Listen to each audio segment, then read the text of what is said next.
गुरु महाराज की जय। श्री सद्गुरु महाराज की जय।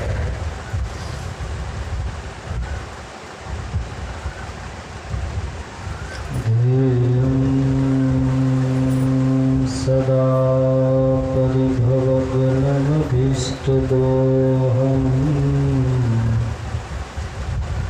तीर्थास्पदं शिवविरञ्चिनुतं शरण्यं भृत्यार्तिहं प्रणतपालभवाब्धिपूतं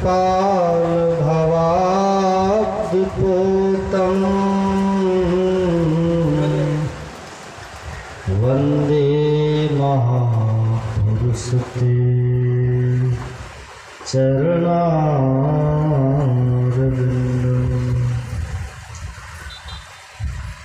अखण्डानन्दबोधाय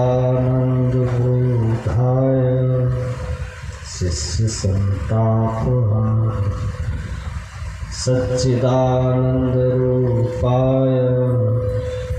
रामाय गुरुवे नमः। बोलिए प्रेम से श्री सद्गुरु महाराज की जय। श्री सद्गुरु महाराज की जय।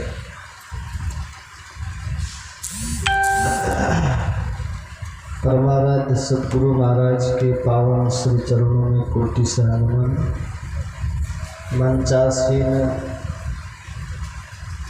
पूज्य माता श्री के चरणों में नमन। उपस्थित सत्संग प्रेमी महानुभावों, पूजनीय माताओं एवं भक्तिमती बहनों, सिया राम में सब जग जानी, करो प्रणाम जोड़ी जुड़वा। आज हम लोग श्रद्धेय डॉक्टर नागेश्वर प्रसाद पंडित उन्हीं के श्राद्ध के अवसर पर हम लोग यहाँ संतमत का सत्संग कर रहे हैं। स्वर्गीय नागेश्वर प्रसाद के सुपुत्र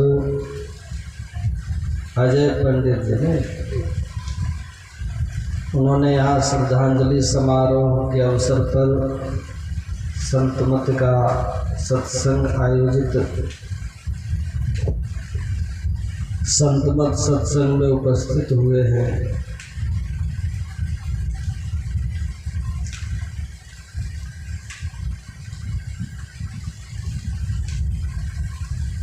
कबीर साहब की एक वाणी है,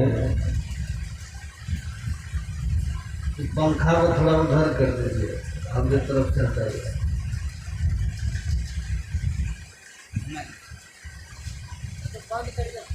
यौवन रहे नौ धन रहे, रहे गाम न ठाम, कबीर जग में जस रहे, कर दे किसी का काम। कबीर साहब की वाणी है। कबीर साहब कहते हैं कि इस संसार में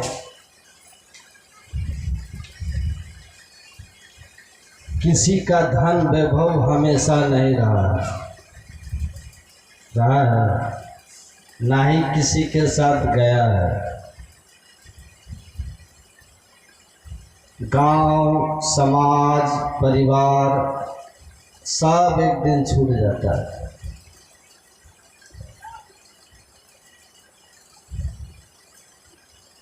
लेकिन एक ऐसी चीज है जो रह जाता है। क्या है? वह है हमारे द्वारा हुआ जस और अपजस, है ना। अब पानी वानी बंद कीजिए, जिनको पीना होगा अपना जाकर पिएगी। अब ये पी लीजिए एक बार थोड़ा सा, ठीक है। इस संसार में हम लोग आए हैं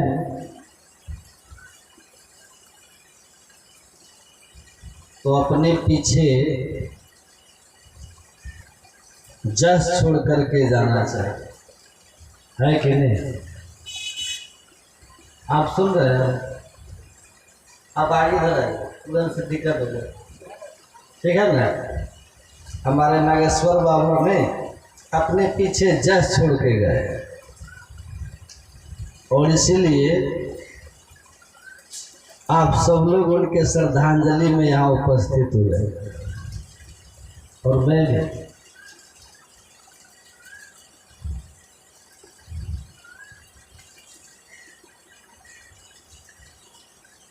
शरीर का इस संसार में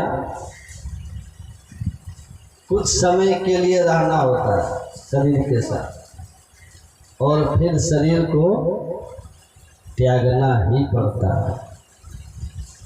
लेकिन इस शरीर की इतनी महिमा है कि इस शरीर से जो हम कर जाते हैं वो अनंत काल तक रहता है, अनंत काल तक रहता है। इस शरीर के साथ जो शुरू हुआ माँ के गर्भ से, उसका एक दिन अंत होगा, ये सच्चाई है। भगवान कृष्ण अर्जुन को समझा के कहते हैं कि आपको मरने का डर नहीं होना चाहिए, क्योंकि डरना उस चीज से चाहिए जो चीज हमारे जीवन में निश्चित नहीं है। हमारा जन्म हुआ है, हम पढ़ लिख करके क्या बनेंगे इस संबंध में बहुत सारी बातें हो सकती है कि पढ़ रहे हैं आप तो क्या बनेंगे,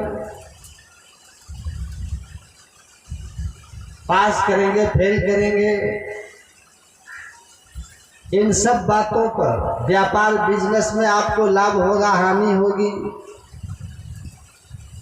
ये सब अनिश्चित है। लेकिन जिनका जन्म हुआ उनको इस बात में कोई संशय नहीं है कि मृत्यु होगी, है संशय? जातस ही ध्रुवो मृत्यु। भगवान कृष्ण ने कहा है अर्जुन, जन्म लेने वाले की मृत्यु निश्चित होती है, इसमें कहीं कोई संशय नहीं। एक बघेला नरेश थे, बहुत बड़ा राजमहल था उनका गुजरात में, इतना सुंदर राजमहल बनाए थे कि कहते हैं उस समय वैसा महल किसी को नहीं था, किसी राजा को। जो जाते थे उनसे वो कहते कि हमारे महल को जरा आप देखिए और कहिए अगर इसमें कहीं कोई कमी हो तो बताइए।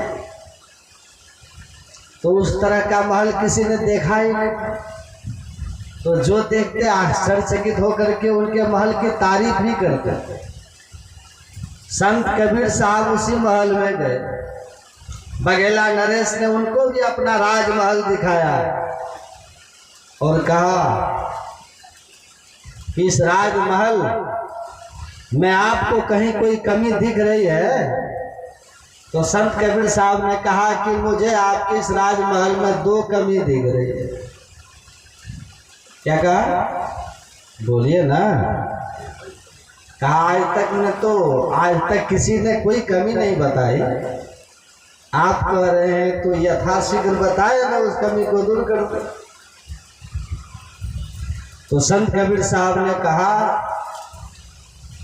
कि पहला कमी ये है कि ये जो राजमहल इतना खूबसूरत आपने बनाया है, ये सब दिन ऐसा नहीं रहेगा, रहेगा एक न एक दिन खंडहर में तब्दील हो जाए। हुए है ना, अभी कितने राज पुराने वाले हैं अभी तक, एक न एक दिन ये महल आपका खंडहर में बदल जाएगा। अगर आप ऐसी व्यवस्था कर सको महाराज के राजमहल सदा बना रहे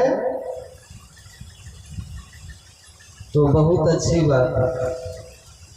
तो उस राजा ने संत कबीर साहब से कहा, महाराज ऐसा कैसे संभव हो सकता है कि जो भवन है वो शाश्वत और स्थिर रहे? ये कैसे संभव हो? जो बना है आज और नहीं तो कल, नहीं तो 100 वर्ष बाद, 1000 वर्ष बाद तो उसको ढाना ही पड़ेगा, खंडहर में उसको बदलना ही पड़ेगा। अब तेज भूकंप अभी आ गया तो अभी धराशायी हो सकता है। तो ये तो संभव नहीं है कि कोई भी महल शाश्वत हो। तो उन्होंने कहा कि तब दूसरी कमी ही दूर कर दी। तो कबीर साहब ने कहा, तो राजा ने कहा दूसरी कमी क्या है? तो संत कबीर साहब ने कहा, इस महल को जिसने बनाया है और जो इस महल का अपने को मालिक कहता है, वो भी इस महल में सब दिन नहीं रह सकेगा। अगर ऐसी व्यवस्था हो कि इस महल का स्वामी सब दिन इस महल में रह जाए, इस महल को छोड़ के उसको जाना ना पड़े, उसका मालिकाना हक उसे छीना न जाए, तो बड़ा अच्छा होता।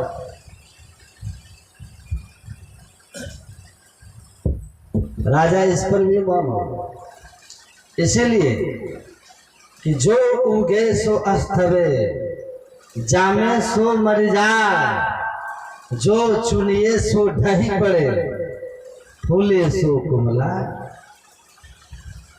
जो जन्म लिया उसको मरना है, कोई शक है क्या?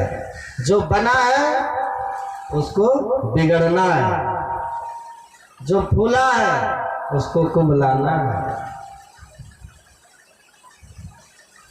तो फिर करना क्या चाहिए? तो संत कबीर साहब कहते हैं कि जब तक इस दुनिया में आप हैं, ध्यान से सुनिएगा, महत्वपूर्ण ये नहीं है कि जीवन कितना लंबा है, ठीक है? जीवन कितना लंबा है ये महत्वपूर्ण नहीं है।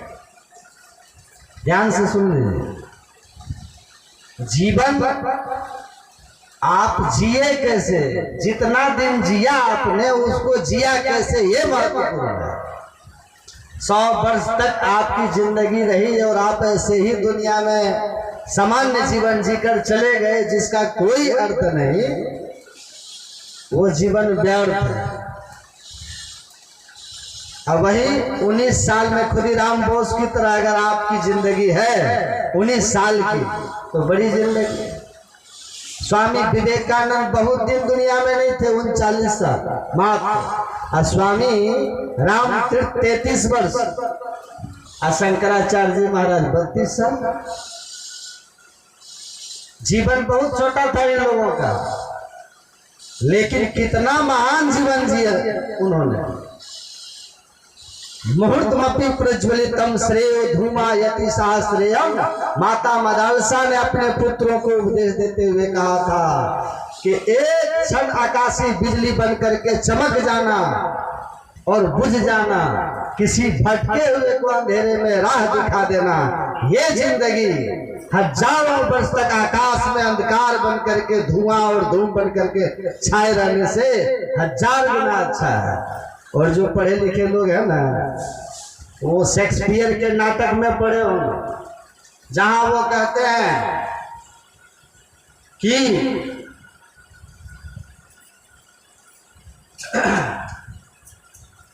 जो पढ़े लिखे लोग हैं वो पढ़े होंगे, करोड़ों करोड़ वर्ष तक आकाश में तारों की तरह टिमटिमाती हुई जिंदगी से एक क्षण आकाशी बिजली बन करके चमकना और बुझ जाना बेहतर होता है, उत्तम होता। तो जिंदगी बहुत बड़ी हो उसका कोई अर्थ नहीं। जीने के लिए कछुआ भी कितना वर्ष जीता है? 300 वर्ष जीता है, और अजगर भी 1000 वर्ष तक जी लेता है। अगर कछुआ और अजगर की तरह हमारी जिंदगी 1000 साल की है, वैसी जिंदगी का क्या मतलब? तो जीवन का अर्थ होना चाहिए।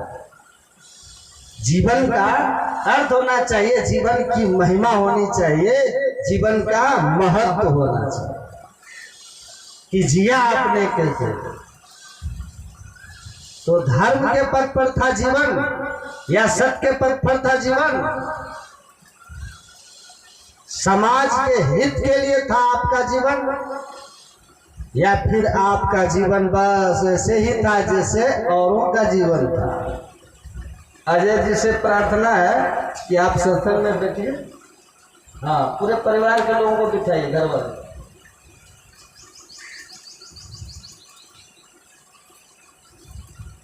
या फिर आपका जीवन बस वैसे ही था जैसे औरों का जीवन था? तो उस जीवन के लिए कोई मतलब नहीं। तो हम लोग आज जिनके पावन श्रद्धांजलि समारोह में आए हैं, नागेश्वर बाबू एक ऐसे ही महान आत्मा था जिन्होंने इस समाज को कुछ न कुछ, समाज को धर्म से जोड़ा, जिन्होंने इस समाज को अध्यात्म से जोड़ा, है ना, और जिनका जीवन समाज की तरफ। और मैं उनके जीवन को बहुत करीब से देखा और जाना, समझा भी, और इनके जीवन पर मैंने बहुत प्रभाव भी रहा। इसलिए इनकी उत्तम गति के संबंध में किसी के मन में किसी तरह का कोई संशय होना ही नहीं चाहिए। बोलिए श्री सतगुरु महाराज की। आश्चर्य है, आप लोग को अच्छा नहीं लगता है क्या? हम जयकार करेंगे। अच्छा, जहां बात हो वहां जयकार करना चाहिए।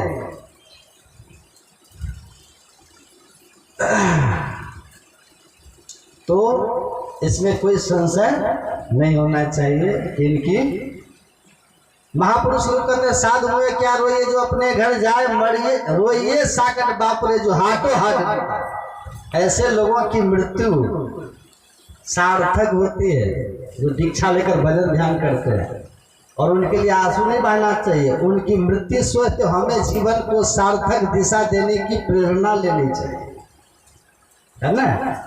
रोइए उन लोगों के लिए जिनको ईश्वर की कृपा से मिला हुआ ये दुर्लभ शरीर संसार के भोगों में चला गया, उसके लिए रोना चाहिए। संसार के भोगों में चला गया, उसका कोई मतलब, कोई अर्थ नहीं होता।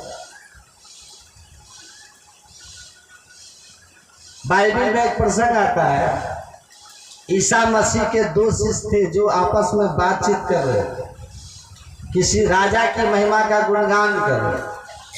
अब वो कहते हैं कितना भाग्यशाली है ये राजा, इतना गरीब घर में वो जन्म लिया, और देखो इसका भाग देखो तो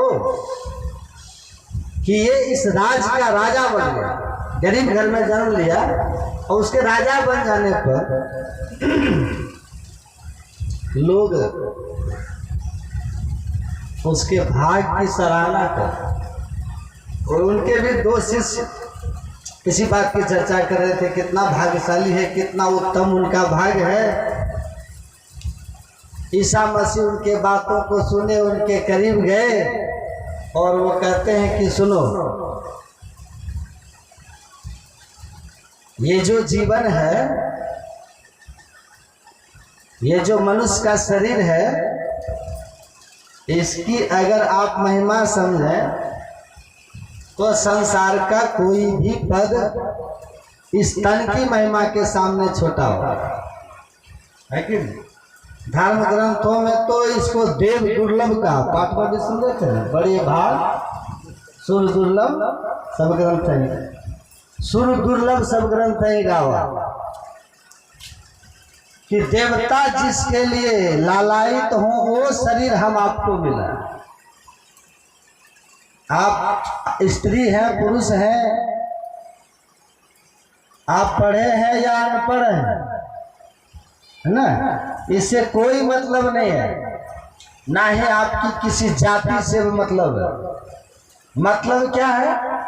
कहते हैं कि मनुष्य शरीर मिला, ये आपका सौभाग्य। कि देव दुर्लभ तन मिला, ये ईश्वर की कृपा है। आप इसकी महिमा को नहीं जानते, इसकी महिमा को समझ जाएंगे तो बहुत बड़ा कीमती है ये मनुष्य का शरीर। भगवान कृष्ण ने तो कहा कि देवा नाम अपनी देवत्वम युक्तो कार्यते वसी, कि इतना दुर्लभ ये शरीर है कि ये देवताओं के द्वारा पूजित हो जाता है। ये शरीर सोचिए, देवताओं के द्वारा यही शरीर पूजित होता है। जो अपने आप को संयमी बना लेता है, जो अपने इंद्रियों को संयमित कर लेता है, जिनका जीवन सदाचार का हो जाता है, उनके साथ उनकी पूजा देवता भी करते हैं। तुलसीदास जी भी लिखते हैं रामायण में, विश्व उपकार हित व्यग्र चित सर्वदा त्यक्त मद मन्यो कृत पुण्य राशि यत्र तिष्ठन्ति तत्रैव अज सर्वहरि सहित गच्छन्ति चिराग निवासी। गोस्वामी तुलसीदास जी महाराज कहते हैं कि जिस मनुष्य शरीरधारी जीव का चित्त संसार के हित के लिए व्यग्र रहता हो, और संसार के हित के लिए व्यग्र चित्त व्यक्ति जहाँ वास करते हैं, ऐसे दुर्लभ संत पुरुष का दर्शन करने के लिए तो ब्रह्मा विष्णु महेश भी ललायित होते हैं। सद्गुरु महाराज उनके दर्शन करने जाते हैं। तो आप सबसे बढ़कर कीमत क्या है मनुष्य शरीर की? राजा पृथ्वी धरती के पहले सम्राट थे, जिनके नाम पर इस धरती को पृथ्वी भी कहता है। उनके यहाँ जब सनकादिक ऋषि पधारे तो उन्होंने हाथ जोड़ करके कहा था कि धरती के सम्राट होने का मुझे सौभाग्य प्राप्त है महाराज, लेकिन क्षेमम तेरांजसो भवे, लेकिन सम्राट बन करके भी मुझे लगता है मेरा कल्याण नहीं हुआ। कल्याण कैसे हो? क्योंकि ये जो सम्राट का पद है महाराज शाश्वत नहीं है, ये तो छूट जाएगा, इसको छोड़ना होगा। छूटेगा कि नहीं? सूरदास कहे कर जोड़ी यह दुनिया है चला चली। यहाँ तक कह दिया सूरदास जी महाराज की, और किसी का क्या कहना है, रामकृष्ण भी चला चली है। फिजिकली शरीर भाव में देखिएगा तो न भगवान राम का शरीर आज है क्या, और न भगवान कृष्ण का शरीर है। शरीर से तो आज वो भी संसार में नहीं है, आत्मभाव में सर्वव्यापक है, लेकिन शरीर से तो नहीं है। तो संसार में जो आए हैं सब चला चली का मेला, लेकिन आत्मा के कल्याण का हमारा कल्याण कैसे होगा? हमारे जीवन में सुख शांति कैसे आएगी? ये अच्छी तरह गांठ बांधकर हम लोग रख रहे हैं कि ये न ऊंचे पद से आएगी, न बहुत धन संपत्ति से आता है। इसकी प्राप्ति का एकमात्र उपाय ये है, राम नाम एक अंग है, सब साधन है शून्य, अंग गए कछु हाथ नहीं, अंक लगे 10 गुण। एक लिख करके अगर आप दाहिनी और 0 लिखते हैं, शून्य लिखते हैं, तो उसका मान 10 गुना बढ़ जाता है। दूसरा शून्य देंगे तो 10 गुना फिर बढ़ा 100, तीसरा शून्य लिखे तो फिर 10 गुना 1000। एक लिख करके आप 0 बढ़ाते चले जाइए, उसका मान 10 गुना बढ़ता चला जाएगा, है कि नहीं? लेकिन अगर एक का अंक मिटा दीजिएगा तब तो 0 0 0 0 बराबर 0, सब 0 शून्य। गोस्वामी तुलसीदास जी महाराज कहते हैं कि ये सूत्र आप लोग याद रखिए, एक का अंक 1 ईश्वर की भक्ति, ईश्वर एक ईश्वर, ये याद रखिए। राम ईश्वर परमात्मा गुरु आप जिस रूप में माने उसको आप एक मान लीजिए, एक, उस एक को सबसे ऊपर रख करके तब साधन, संसार का साधन, सुख के साधन 0, धन पद महल संतान पति पत्नी जो भी है सब ये सुख के साधन आपके हैं। ये जीरो की तरह राम को पकड़ लिया, ईश्वर को पकड़ लिया, उसके बाद इन साधनों को अपने जीवन में बढ़ाते जाओ, तुम्हारे जीवन में सुख 10 गुना बढ़ते चला जाएगा। अगर आपने भगवान को छोड़ दिया, बाकी ये सब बनाते चले जाइए, तो मास फागुन मस्त हुई के किए बहुत बनाव हो, ऊंचे महलन जड़ित मणिगण सुख तब होने पाव, कुल भल रूप भल और क्रिया भल पायो सही, और सुख तबहू ना मिले बिनु ध्यान के सपनों को। है कि नहीं? गुरु नानक साहब कहते रे मन विषया से लिपटा ही, या नगरी कोई रहन न पावे, एक आवे एक जाहे, जो दिस है सो सकल विनाश है, जो बादल की छाही। बादल को देखते हैं, छाया और धूप के बीच कैसा खेल होता है। संसार में से ही हमारा जीवन का सुख दुख होता है। कहते संसार के पीछे रहोगे तो ऐसे ही सुख रहेगा, जैसे सरसी लोहार की छिन पानी छिन आग, तैसे जग सुख दुख जगत के सहज तू तजी भाव। लोहार की सरसी उस गरम लोहे को पकड़ के पानी में और फिर आग में, है ना, गरम आग पानी होता है, वैसे संसार का सुख है दुख है आते जाते रहता है। लेकिन जो दिसे सकल विनाश है, जो बादल की छाही। गुरु नानक देव जी महाराज कहते हैं, तजी अभिमान शरण संतन को हो मुक्ति होई छिन माही, जन नानक भगवंत भजन बिनु सुख सपने हो नहीं। गुरु नानक देव जी महाराज कहते हैं, भगवान के भजन किए बिना आपको सुख सपन में भी नहीं मिलने वाला है। आप करके देख लो, पाके देख लो, ये मन की जो मांग है ना, मांग इसकी इतनी गति तेज है कि आप अंदाज नहीं लगा पाओगे। एक से दूसरा, दूसरे से तीसरा आपके अंदर हाय हाय घुसा करके रखेगा, शांति नहीं आने देगा ये मन। और भक्ति के साथ जीवन में जो भी मिलेगा वो शांति भी देगा, और ईश्वर की कृपा से स्थिरता भी रहेगी। और जिन पर कृपा राम की होए, ता पर कृपा करे सब होए। और जो राम की कृपा है, ईश्वर की कृपा में रहेंगे, जो गुरु की छत्र छाया में रहेंगे, गुरु कृपा होए भाई होए दुख नाश हो।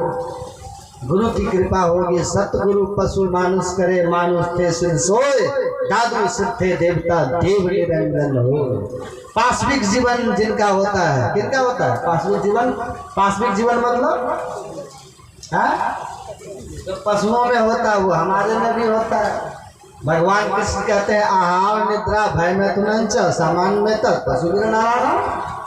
आहार भोजन करना, नींद सोना, भय और संतान उत्पन्न करना, ये 4 बातें पशु और मनुष्य दोनों में है कि नहीं।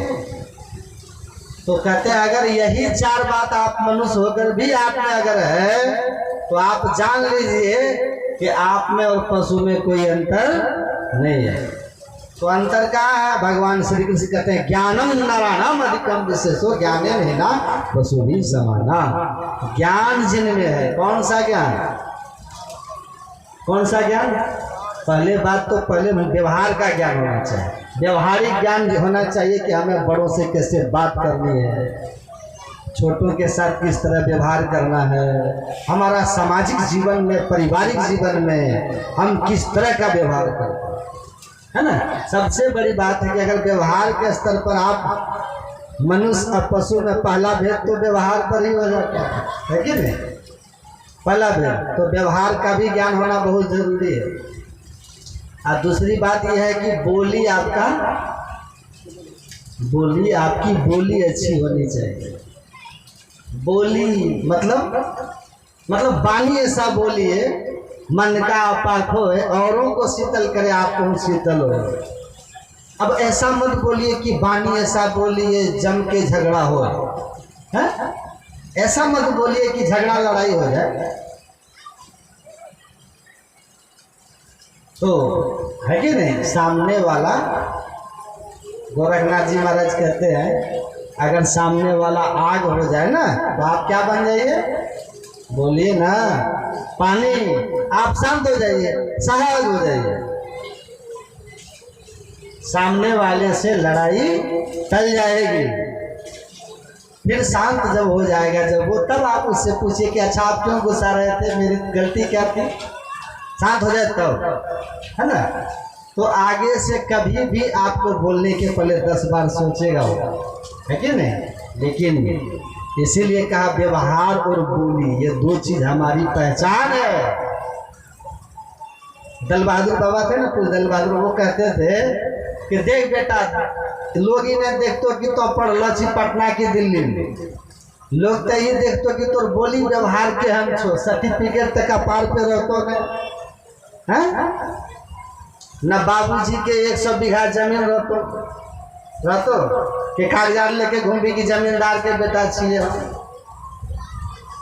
न धन संपत्ति आ न सर्टिफिकेट, है ना। बोली या व्यवहार एक रेस पता चल जाता। अब भीतर आपको क्या मिला, कितने ऊंचाई पर आप गए, ये भी कोई देखता तो नहीं है। थर्मामीटर किसी को है कि हम अंधकार में प्रकाश में है, हमारे पास दिव्य दृष्टि है कि हमारे पास कुछ नहीं है, ये आपको नहीं बता सकते, है कि नहीं, आप नहीं बता पाइएगा।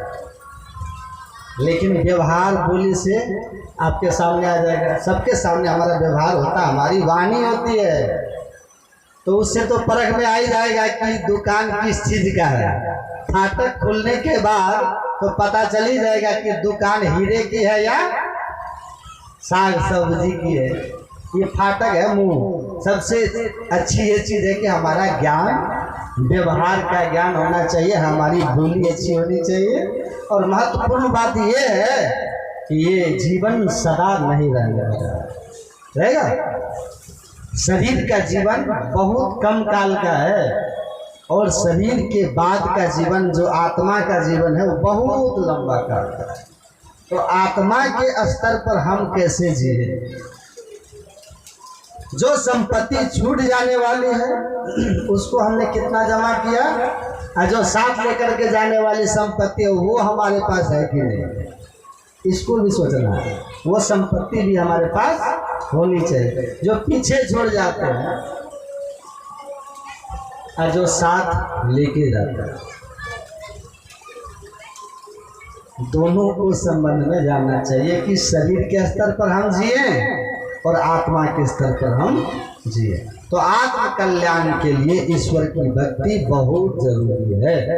सत्संग, ध्यान, सदाचार, परहित, समाज कल्याण।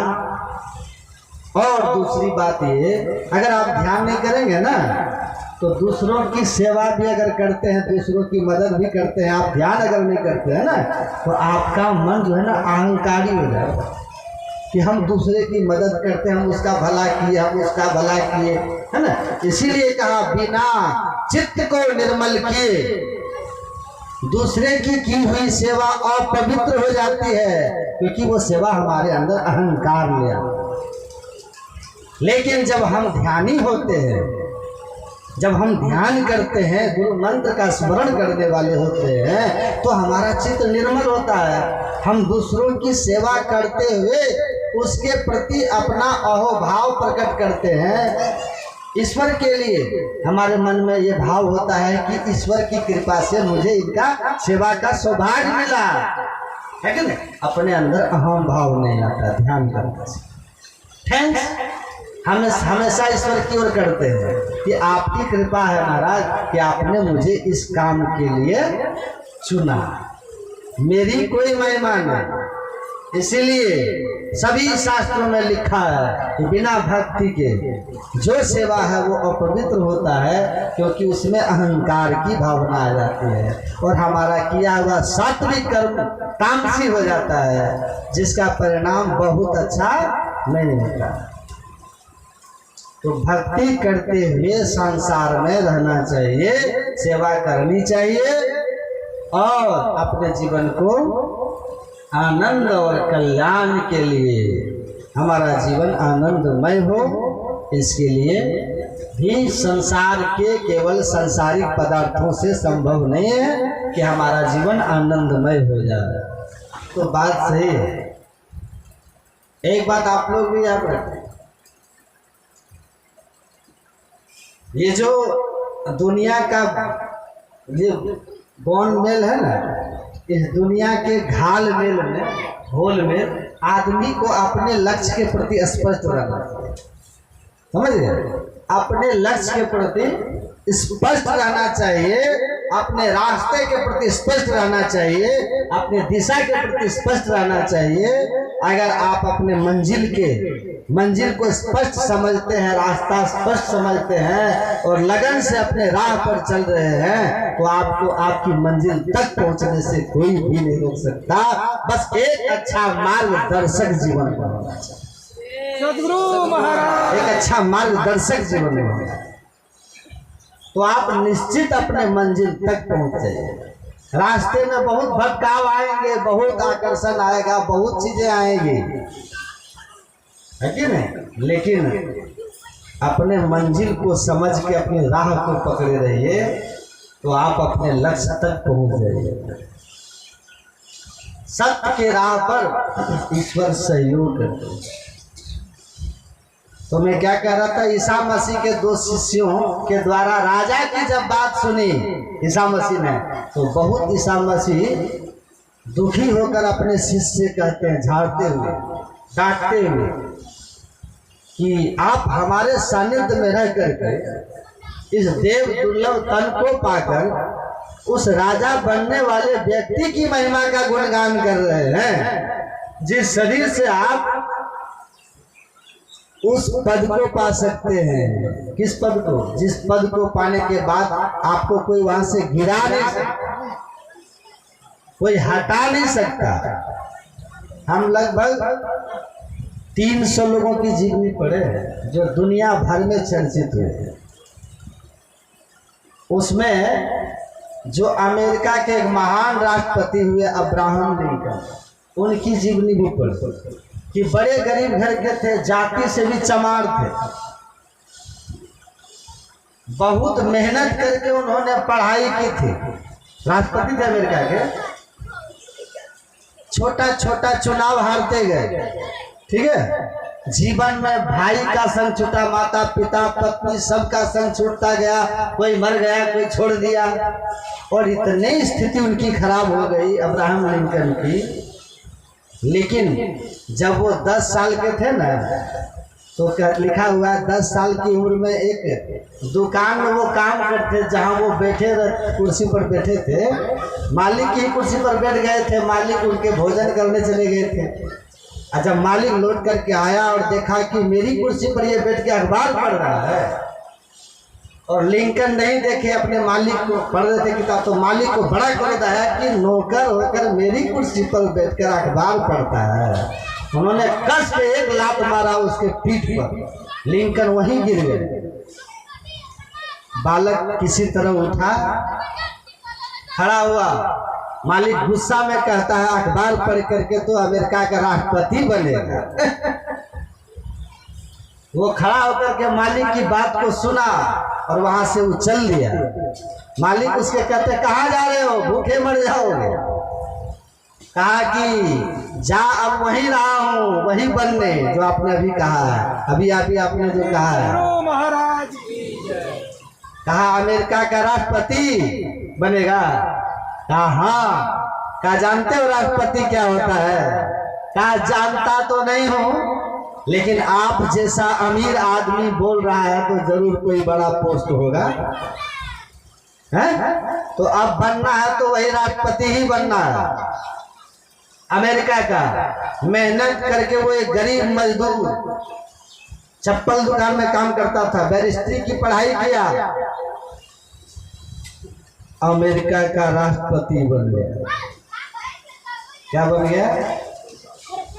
राष्ट्रपति बन गए। दूसरी बार भी चुनाव जीत गए, फिर दोबारा बन गए। एक दिन वो अपने राजमहल में, अपने प्रेसिडेंशियल जो उनका व्हाइट हाउस है, राष्ट्रपति भवन, वहां बैठ करके विचार कर रहे थे, सोच रहे थे। तो अपने बचपन के उस दिन को उन्होंने याद किया कि कुर्सी पर बैठा था, मालिक ने लात मारी थी और मैं गिर गया था, और खड़ा होकर के मालिक के कहने पर हमने निर्णय लिया था कि मुझे अमेरिका का राष्ट्रपति बनना। बंद करो, पता नहीं क्या हो रहा है। उस बात पर, उस निर्णय पर उस दिन वो अफसोस कर रहे हैं। अपने राष्ट्रपति भवन में बैठ के अफसोस कर रहे हैं और उन्होंने लिखा अपने डायरी में, उसी बात को स्मरण करके वो लिंकन यू टर्न रॉन्ग कहते हैं, अरे लिंकन तुम गलत दिशा में मुड़ गया, निर्णय गलत हो गया कि बनना है तो अमेरिका का राष्ट्रपति बनना है, तुम गलत दिशा में चले। अगर तुम सही दिशा में सही निर्णय ले लिया होता तो जिस पद पर तुम बैठे हो ना, राष्ट्रपति का पद, ये आज नहीं तो कल तो छूट जाएगा, फिर कहाँ जाओगे भरोसा नहीं। लेकिन अगर दिशा में सही निर्णय होता तो आप ईश्वर पुत्र जीसस क्राइस्ट बन जाते, उस पद के अधिकारी हो जाते। यदि गत्वान निवर्तन्ते तद्धाम परमं मम, जिस पद को प्राप्त करने के बाद फिर कभी वहां से कोई पद च्युत नहीं होता, कोई गिरता नहीं है, स्थिर शाश्वत सनातन पद है, वहां पहुंच जाए। एक आदमी कहते हैं, अच्छा ये बताइए बाबा कि संपत्ति नहीं कमाना चाहिए। मैंने कहा संपत्ति कमाने से हमारा कोई विरोध नहीं है, ठीक है, ऊंचे पद पर जाने का भी हम विरोध नहीं करते हैं। आखिर देश कैसे चलेगा, प्रधानमंत्री भी चाहिए, मुख्यमंत्री भी चाहिए, है कि नहीं? तो सब कुछ बनिए, उन सब का विरोध हम नहीं करते, लेकिन इस बात के लिए लेकर के हमारा विरोध होता है कि अगर आप पद पाने के चक्कर में राम को, भगवान को, ईश्वर को, परमात्मा को, आत्मा को भूल गए तो इससे बढ़ करके आपका दुर्भाग्य और कुछ भी नहीं। इससे बड़ा दुर्भाग्य कुछ नहीं होगा, क्योंकि शरीर का जीवन थोड़े काल के लिए, संसार के पद वैभव भी थोड़े काल के लिए होता है। लेकिन याद रखिएगा आप लोग, ये जो शरीर में रहने वाली चेतन आत्मा है ना, इसका जीवन बहुत लंबा काल है। और इस जीवन का आधार, वो जो आत्मा का लंबा जीवन है, वो केवल और केवल निर्भर करता है इसी मनुष्य शरीर में किए हुए कर्म पर। इसलिए मनुष्य शरीर कितनी महिमा। तब ईसा मसीह ने कहा कि तुम उस व्यक्ति की तारीफ करते हो, मत करो जो केवल पद के लिए अपने जीवन का सारा समय, सारी ऊर्जा लगा दिया है और अपनी आत्मा का उसने कोई परवाह ही नहीं किया कि आत्मा कहाँ जाएगी, शरीर के बाद का जीवन क्या होगा।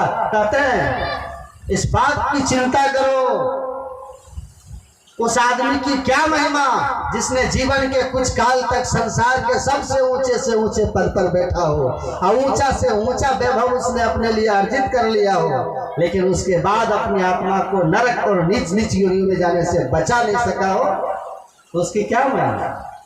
इसीलिए अपने जीवन के 24 घंटे में जिस आदमी ने कम से कम 2 घंटा अपनी आत्मा के कल्याण के लिए प्रयास न किया हो, उस आदमी की उपलब्धियों की कोई महिमा नहीं होती, कोई महिमा नहीं होती। और इसीलिए बड़े बड़े सम्राट जो हुए हैं ना, उनका मुकुट कहाँ झुका है, फकीरों के चरणों में। हमारे देश के जो प्रथम प्रधानमंत्री हुए पंडित जवाहरलाल नेहरू, उन्होंने जेल में एक पुस्तक लिखी थी। पुस्तक का नाम था डिस्कवरी ऑफ इंडिया, भारत की खोज। उसमें वो लिखते हैं कि from the beginning of this universe the crown of emperor going down before the feet of sense. जब से सृष्टि बनी है तब से सम्राटों के मुकुट संतों के चरणों में झुके हैं। और इसके पीछे क्या कारण है, फकीरों के पास क्या होता है, धन वैभव होता है। वो तो राजा के पास बहुत होता है, वो खुद फकीर को दान करते हैं। तो फिर फकीर के चरण में राजा का मुकुट क्यों झुका, तो कहते झुकने का कारण एकमात्र यही है कि the most precious wealth of the world that is the peace of mind. दुनिया की सबसे कीमती संपत्ति वो मन की शांति है। क्या है, वो मन की शांति के लिए तो बादशाह भी भिखारी होते हैं। और वो शांति किनके पास होती है, सदगुरु महाराज लिखते हैं, शांति को जो प्राप्त कर लेते हैं वे संत कहलाते हैं। संतों के पास शांति होती है। और जिसके लिए सम्राट भी भिखारी होता है। शांति से बढ़कर दुनिया में कोई संपत्ति है जी? और शांति के लिए अमीर होना, ऊंचा पद पर बैठना ये कोई जरूरी नहीं है। पद पाकर के भी आप अशांत रह सकते हैं। आप पद पाकर के भी आपको शांति मिल सकती है। आप बिना पद के भी आप अशांत रह सकते हैं, है कि नहीं? अब बिना पद के भी आप शांति से रह सकते हैं। बस अंतर यही है, अगर जीवन की दिशा में आपने अध्यात्म को रखा, आपके जीवन में अगर सत्संग ध्यान है, ध्यान करते हैं आप, तो याद रखिए कि जीवन में शांति ही रहे। बाकी सब कुछ प्राप्त कर लीजिए, अशांति ही रहे। आप अशांत रहे। और जिनके पास शांति नहीं है ना, वो आदमी कभी सुखी नहीं होता। अशांतस कुतो सुख, अशांत आदमी को सुख कैसा? इसीलिए गोस्वामी जी कहते हैं कि मुद मंगल में संत समाजू जो जग जंगम तीर्थ राजा। मुद का अर्थ क्या होता है? आनंद। और मंगल का अर्थ कल्याण। जीवन में दो मांग सबकी होती है। क्या होती है? दो मांग। हम है ना, हमारा जीवन आनंदमय हो और हमारा कल्याण हो, ये सब चाहते हैं कि नहीं? कोई नहीं चाहता कि हम अभी सुख से हैं और मरने के बाद हम दुख में जाना चाहते हैं। कोई, हम संसार में भी सुख से रहना चाहते हैं और संसार के बाद भी सुख से रहना चाहते हैं। हमारे जीवन में आज भी आनंद हो और इस जीवन के बाद का भी जीवन भी आनंदमय। आनंद और कल्याण के पीछे सब कोई भागते हैं। आपको धन में आनंद लगा तो धन के पीछे गए, किन्हीं को पद में आनंद लगा तो पद के पीछे गए, किसी को संतान में आनंद लगा तो संतान के पीछे गए, संतान में सुख दिखा संतान में गए। महल कार जहां जिनको सुख मिला समझ में आता है वो उसके पीछे भागते हैं। हमको लगा कि उसमें सुख नहीं है तो हम इधर आए, लेकिन दुख के लिए हम भी नहीं आए, हम भी साधु नहीं बने। हर आदमी सुख शांति आनंद की खोज में ही इस दुनिया में प्रयत्नशील है। बहुत पहले जब इस सृष्टि का निर्माण हुआ, उस समय नारद जी ने सनत कुमार से पूछा था कि संसार के नर नारी सुख के लिए रात दिन प्रयत्नशील रहते हैं, लेकिन देखते हैं कि सुख के लिए, शांति और आनंद के लिए प्रयत्न करने के बावजूद उनके जीवन में किसी न किसी कारण से दुख लगा रहता है।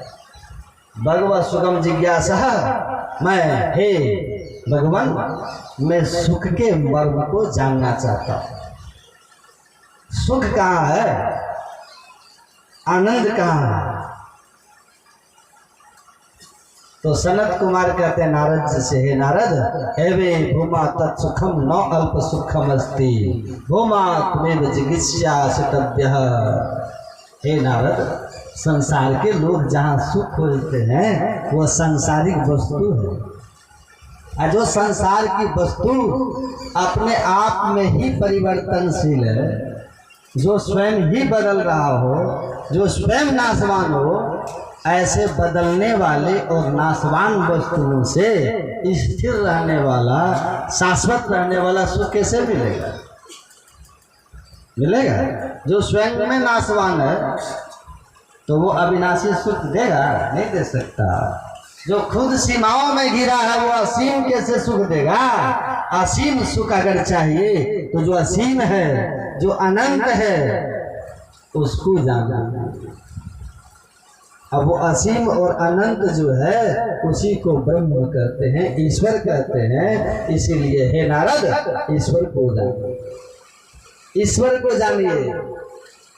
जब तक उस ईश्वर को नहीं जाना, जब तक उसकी खोज नहीं होगी, तब तक आप सुखी नहीं हो सकते। तो शरीर जो हमारा है ये जन्म लेता है और परिवर्तन होता है, बालपन, जवानी, वृद्धावस्था और फिर पंच तत्वों का बना हुआ ये शरीर 5 तत्वों में मिल जाता है। इस शरीर की इंद्रियों का भी वही हाल है। इसलिए शरीर और इंद्रियों से जो सुख हम लेते हैं उनको विषय सुख कहते हैं। उन विषयों के सुख में कभी सुख शांति नहीं आती। आप भोजन करें, खाने के समय में ज़्यादा स्वाद आया, कुछ ज़रूरत से ज़्यादा स्वाद के लालच में खा लिए तो फिर आप उससे परेशान हो जाएंगे, क्योंकि उसका परिणाम अब दुखद होने वाला है। स्वाद के पीछे दुखद परिणाम होता है कि नहीं?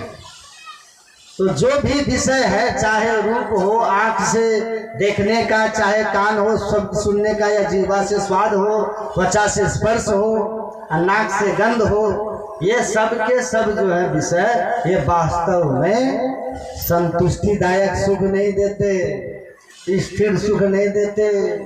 और इनसे मिलने वाला सुख तो नाशवान, परिवर्तनशील, असंतुष्टि, दुख, असंतुष्टि देने वाला है ही, और परिणाम में दुखदायी है।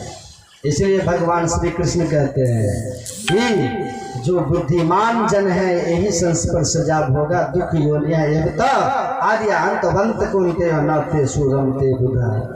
जो बुद्धिमान है, जो ज्ञानी है, वो भोगों के दीवाने नहीं बनते।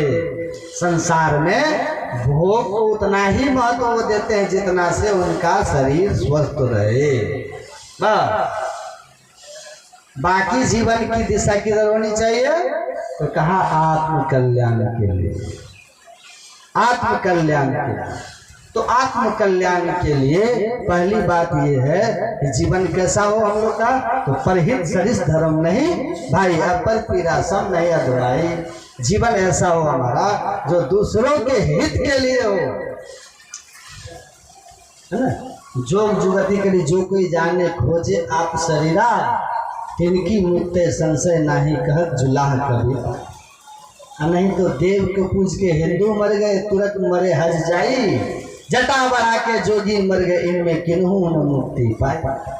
कहते हैं देखो देखो मेरा ज्ञान, देखो मेरा ज्ञान कैसा है। वो पढ़े लिखे काशी के विद्वान पंडितों को कबीर साहब कहते हैं, अरे इतनी ऊंची बात ये कैसे बोल रहा है? बोलेगा कबीर, क्योंकि कबीरा हम जानिया, जब जानिया तब मन मानिया। तू कहता कागज की लेखी, मैं कहता आँखन की देखी। कबीर साहब कहते हैं मोर तोर मनवा कैसे एक हुई रे, तुम कागज पढ़ के बोलता है, हम आँखों देखी बोलता है। कहते हैं वहाँ खड़े होकर के कबीर साहब, क्योंकि सत बोल तो अनपढ़ है कबीर साहब, लेकिन ज्ञान कहाँ से आया? वो ज्ञान हाँ। कबीर काया समुद्र है अंत न पावे कोई, अमृतक होए के जो रहे मानिक लावे मानिक परखे से। मैं मर जीवा समुद्र का डुबकी मारी एक, मुट्ठी लाया ज्ञान का जाम वस्तु नहीं।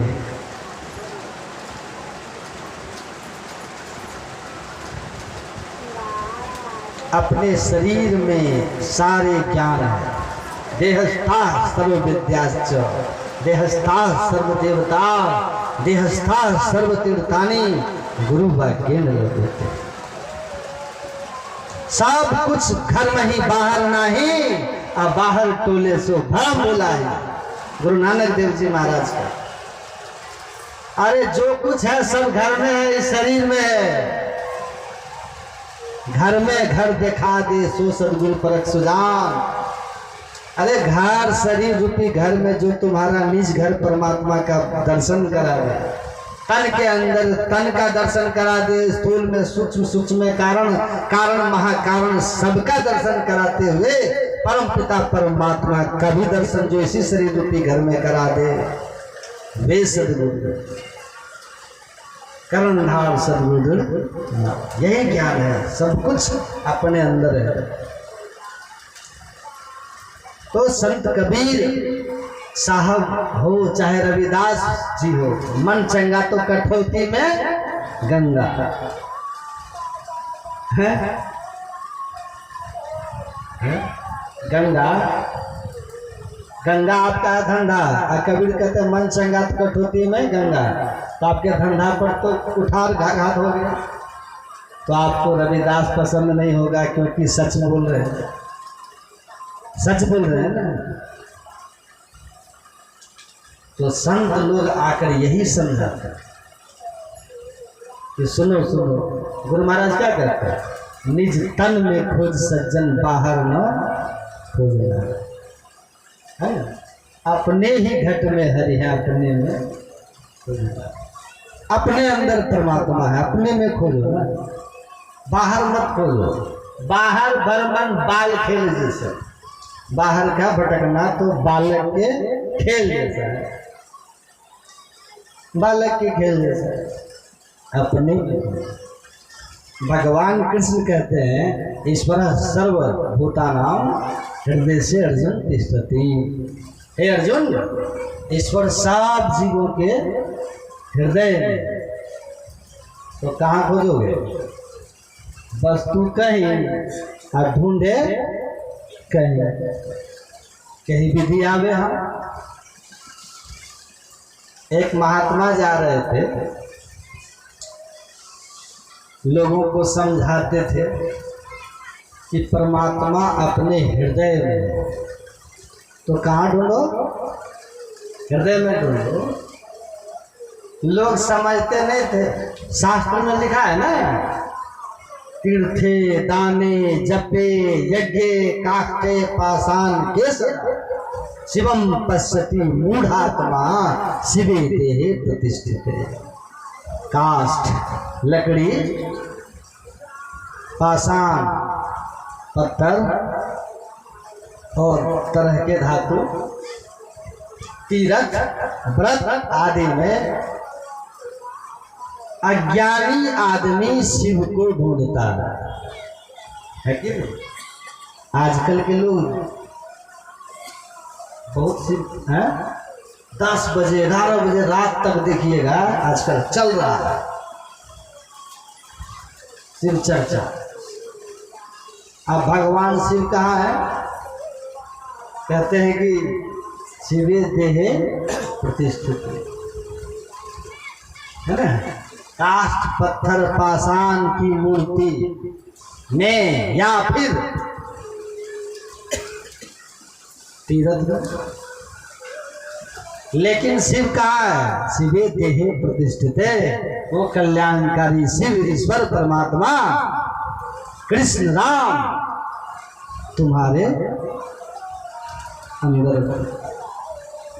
ये महिमा मनुष्य देव बिंदुनाद महालिंगम शिव शक्ति निकेतनम देहम शिवालयम प्रोक्तम सिद्धिदम सर्वदेहि नाम। इस शरीर में है वो, ये देह शिवालय है, इसमें भगवान शिव है। तो इसीलिए अपने में ढूंढो, निज तन में खोज सज्जन, इसकी महिमा को जानो। तो पढ़े लिखे जो लोग होते हैं, अनपढ़ लोग धर्म के राह पर चल रहे हैं, सत्य के राह पर चल रहे हैं, ज्ञान की बात करते हैं या अपने कर्म को पवित्र रखते हैं, तो पढ़ा लिखा आदमी जो है उसको गलत रास्ते पर वो चल रहा है, उसको ये सहन नहीं होता पढ़े लिखे गलत आदमी को। तो फिर वो क्या करता है? उन्हीं को भरमाने लगता है, भटकाने लगता है। क्यों भटकाता है? पता है? तुम मेरे में शामिल हो जाओ ताकि हम बराबर हो जाए, बराबर हो जाएंगे। कहेगा नहीं है, कहेगा एक आदमी था गांव में, सूरदास था। क्या था? उसको आँख नहीं थी, जन्म से अंधा था बेचारा। तो उसको सब कोई कहता रे अंधरा, रे अंधरा। उसको बड़ा खराब लगता, गांव में हम अकेला अंधा। एक दिन क्या किया वो कि बैठ गया एक जगह जाकर के शांत एकांत में, जहाँ से लोग कभी कभी आते जाते। जैसे किसी के आने की आहट उसको सुनाई दे, तो कहे हे ईश्वर, तेरा ऐसा रूप निराला देख करके मेरा जीवन धन्य हो गया, जीवन धन्य हो गया। हे परमात्मा, आपने मुझे दर्शन दे दिया। हे परमात्मा, वाह क्या आपका स्वरूप है, ऐश्वर्य है। लोग सुने, कहा कि कहीं कुछ दिखाई तो दे ही नहीं रहा है। आई करा, हे ईश्वर, आपके दर्शन करके मैं धन्य हो गया, आप हमारे सामने प्रकट हो गए हैं, मैं धन्य हो गया। कहे जी है, कहीं परमात्मा तो दिख नहीं रहे, कहीं कुछ दिखाई तो नहीं दे रहा। का मूर्ख कहीं का, तुमको क्या पता है जी? कबीर साहब बोले नहीं है, ये उल्टा वेद में बिरला बूझे, अब पानी में आग लगे अंधे को सूझे। अंधा को दिखाई देता है, आंख वाले को ईश्वर दिखाई नहीं देते, कबीर साहब कहते हैं। और कबीर साहब का क्या भाव है ये तो संत बताएंगे ना, लेकिन देखिए कैसे वो ज्ञान का उल्टा बोल के फायदा निकाल रहा है। जैसे वो महिला, एक महिला बोले, बड़े भाग मानुष तन पावा, सुर दुर्लभ सब ग्रंथ ही गावा, इसीलिए जो आत्मा मांगे सब खिलाओ, इसको कुछ भी मत रोकिए। और नीचे का लाइन उड़ा देती है कि हितन कर फल विषय न भाई, कि भोग के लिए ये शरीर नहीं मिला है, ये शरीर मिला है परलोक संवारने के लिए। पाई न चाहिए परलोक संवारा, ईश्वर की भक्ति करने, ध्यान सत्संग करके मोक्ष का द्वार खोलकर परलोक संवारने के लिए मिला है। फिर 84 में न जाना पड़े, जन्म मरण के चक्र में न फंसना पड़े, विषयों से छूटने के लिए मनुष्य का देह मिला है, भोगों के लिए नहीं, विषय भोग के लिए नहीं। ये लाइन याद कर देती है वो सिर्फ चर्चा वाले।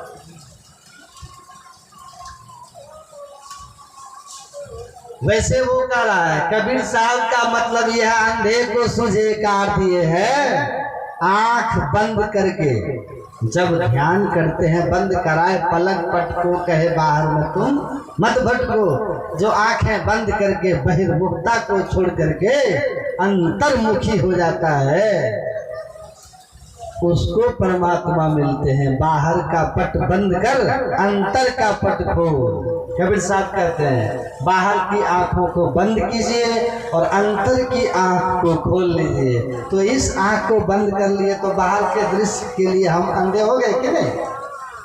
अब गुरु की युक्ति से ध्यान करेंगे तो मोक्ष का द्वार खुल जाएगा, शिव नेत्र भी खुल जाएगा, अंत में आत्मदृष्टि प्राप्त हो जाएगी, परमात्मा का दर्शन भी हो जाएगा। भाव उनका ये है कबीर साहब का। लेकिन ये अंधा क्या कह रहा है? अंधा क्या कहता है? अंधा को सूझे मतलब आंख फोड़ो, इन कह रहा है। हम एक आंधर गाय रहेंगे, अंधे क्यों रहेंगे? तो दोनों आंख का कि अंधा को सूझे परमात्मा, हमारी तरह अंधा बनो तब दिखाई दे। क्या करें? का आंख फोड़ो अपना आंख भगवान के दर्शन की जिज्ञासा से वो व्यक्ति दोनों आंख अपना फोड़ लिया। उसके बाद कहता है अरे कहाँ कुछ दिखाई दे रहा है? का मूर्ख कहेगा, आंख फोड़ने से भगवान दिखाई देते हैं। कहा कि तो तुम मेरा आंख क्यों फोड़वा दिया जी? कहा हम अकेले थे, सब हमको अंधा अंधा अंधा कहता था, अब तुम भी आ गए, अब दो अंधा। तो कहा कि हाँ आँख फोड़ दिया, अब हम क्या करें? कहा कि अपने मत में संख्या बढ़ाते जाओ, तुम भी बैठ के कहो आँख फोड़ लिए भगवान का दर्शन हो रहा है, तुम भी कहो, कोई तो फंसेगा, आँख फोड़ देना उसका। इस तरह से गांव में धीरे धीरे हम लोग भी संख्या में हो जाएंगे। आँख फोड़वा मत चला देंगे, आँख फोड़वा मत, आँख फोड़वा भगवान मिल जाएंगे।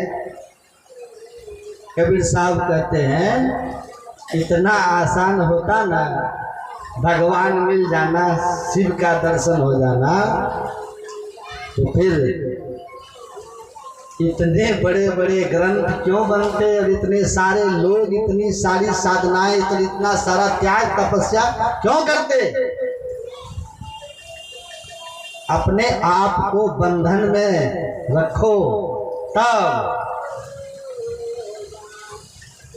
जो महिला थी ना उसको मैंने कहा बहन जी आप पढ़ लिख करके अपना रास्ता तो गलत रखे ही है, ये भोली भाली महिलाएं जो लोग सही राह पर चल रही है इनको भटका करके अपने लिए घोर नरक की व्यवस्था आप क्यों कर रही हैं? खुद नरक में जा रही है और दूसरों को भी गलत राह दिखा रही है, तो आप तो घोर नरक में जाएंगी, सबसे कठिन नरक में जाएंगे, बड़ी विपदा में फंस जाएंगे। आत्मा मांगता है मछली मुर्गा, कहते आत्मा को जो लगता है सब देते जाओ। बता आत्मा को भूख प्यास लगती है, बिगड़ा हुआ मन मांगता है, बिगड़ा हुआ जीव मुर्गा खोजता है, मन बिगड़ा हुआ मुर्गा खोजता है, दारू खोजता है, गांजा सिगरेट खोजता है। आत्मा आत्मा खोजती है, आत्मा को इन सब से परे है। वहां कहाँ भूख कहाँ प्यास, आत्मा में जिस दिन स्थित हो जाओगे गुरु महाराज कहते हैं तब हरि रस मिला जिसको उसको संसार रस की कामना रहेगी। भया जी हरि रस की मतवारा 8 पर जुमधी बीते डाल दियो सब भारा। जिसको हरि रस मिला, आत्मा का रस मिला, उस आत्मा का रस ऐसा आनंदमय रस है, उस रस के सामने विषय रस तुच्छ है। संसार के पदार्थों का जो रस है, स्वाद है, चाहे रूप दर्शन का स्वाद हो, चाहे शब्द गीत गानों का स्वाद हो, सुख हो, चाहे जीवा से भोजन का स्वाद हो, सुख हो, त्वचा से स्पर्श का सुख हो, चाहे नाक से गंध का सुख हो, सुगंध का सुख हो, का सब कुछ है उसके सामने, आत्मा के सुख के सामने। और आप कहते हैं कि आत्मा मांगता है? आत्मा जे मांगे से सब दे लेगा। पढ़ लिख करके दूसरों को भ्रमित करते हैं राह चलते हुए। बाद में बातचीत से समझ में आ गया कुछ ऐसे ही अखड़वा मत से थी, जो लोग चलते चलते चेला बना दे। खाओ पियो कुछ भी, कोई बंधन मर्यादा का धर्म का नहीं रखना, खाओ पियो बस 3 बार भोला बाबा को जगा दो, भक्ति हो गया बस। सुबह शाम भगवान का थोड़ा सा नाम ले लो, नमः शिवाय कर लो, कुछ भी कर लो, खाओ पियो। देव दुर्लभ तन के देव दुर्लभ महिमा को समझो। सबसे पहली बात यह है, धर्म के बंधन में नहीं रहोगे तो मनुष्य होकर भी, मैं प्रारंभ में ही कहा कि चिड़िया पशु अपने नियम में बंधे होते हैं, जो प्रकृति के नियम है उस पर, प्रकृति के नियम में चिड़िया पक्षी बंधे होते हैं, और इसीलिए उनको कोई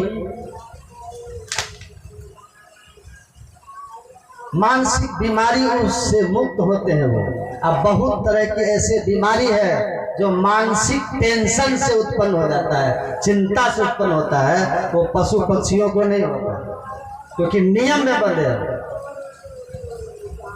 खान पान के दोष से उत्पन्न होता है, वो पशु पक्षियों को नहीं होता है, क्योंकि पशु पक्षी खान पान के नियम में एकदम पक्के हो, उनके सोने जागने के नियम एकदम पक्के हो।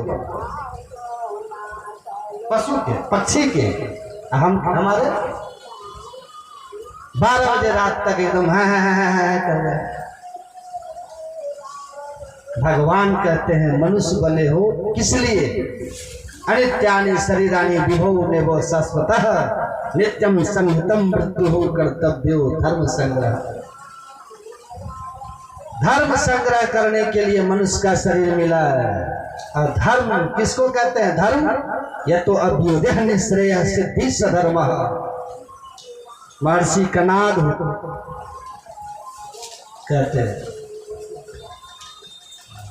कहते हैं धर्म उस कर्म को कहते हैं जिस कर्म से मनुष्य का लोक और परलोक दोनों उत्तम बनता है। तो जीव हित आप ही आवे, आकर के संसार को संत चेताते हैं। जो इनके बताए हुए रास्ते पर चलते हैं, भगवान कहते हैं उनका योग क्षीण बहुम होता है। जो चाहिए उसकी व्यवस्था कर देते हैं और जो जरूरी है उसकी रक्षा भी करते हैं। इसलिए सत्संग करने वाले को गुरु महाराज ने कहा, मैं 3 बार कहता हूँ, वो जो नियम से सत्संग ध्यान करेंगे उनको भोजन, वस्त्र और आवास की कभी कमी नहीं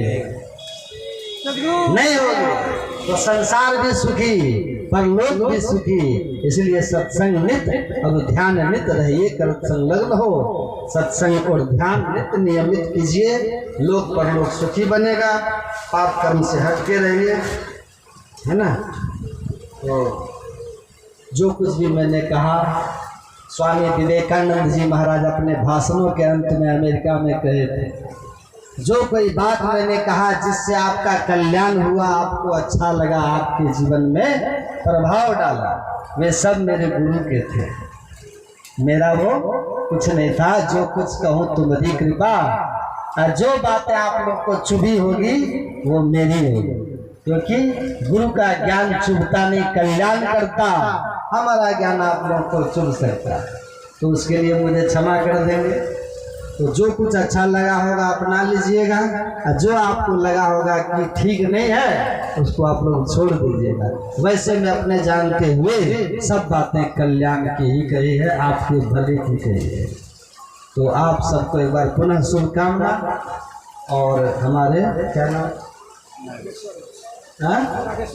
महेश्वर पंडित जी और के लिए मैं गुरु महाराज से मंगल कामना करता हूँ कि आत्मा जहाँ भी हो गुरु महाराज अपने शरणागति में रखे। और ये जो सत्संग कराए उनके सुपुत्र अजय पंडित जी, उनके समस्त परिवार के लिए मेरी मंगल कामना।